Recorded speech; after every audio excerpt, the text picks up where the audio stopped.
జిల్లా కాళ్ళ మండలం ఉండి నియోజకవర్గ శాసనసభ్యులైనటువంటి ఏలూరుపాటులో కొన్ని అభివృద్ధి కార్యక్రమాలకు హాజరైనటువంటి శాసనసభ్యులైనటువంటి కనుమూరి రఘురామకృష్ణరాజు గారు మరి విచక్షణత కోల్పోయి మరి ప్రపంచ మేధావి భారత రాజ్యాంగ నిర్మాత అయినటువంటి డాక్టర్ బిఆర్ అంబేద్కర్ బ్యానర్ని ఏలూరుపాడు గ్రామ పంచాయతీలో మరి దళిత యువజన సంఘం వారు పెట్టుకున్నటువంటి అంబేద్కర్ బ్యానర్ని మరి ఉద్దేశపూర్వకంగా ఉద్రేకంతో దాన్ని తీసేయటం ఈ రోజుని బాబాసాహెబ్ అంబేద్కర్నే కాకుండా భారతదేశంలో ఉన్నటువంటి దళితులందరినీ కూడా అవమానపరిచే విధంగా మేము భావిస్తూ ఉన్నాం.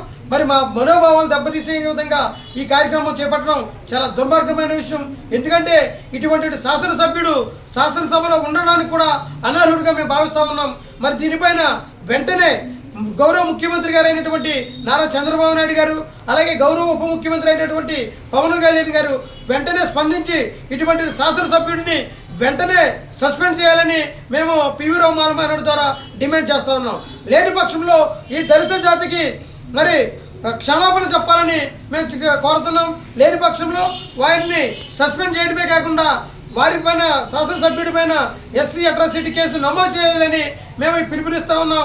లేని పక్షంలో మరి పివి రామారావు తరపునే కాకుండా ఉభయ తెలుగు రాష్ట్రాల్లో ఉన్నటువంటి వివిధ దళిత ప్రజా సంఘాలను కలుపుకొని మరి గతంలో గరగబరిలో ఏ విధంగా అయితే ఉద్యమం జరిగిందో గరగబరి మించి ఉద్యమం చేసి ఈ రాష్ట్రం తమ్మింప చేస్తామని పివి రామారావు ద్వారా మేము డిమాండ్ చేస్తూ ఉన్నాం.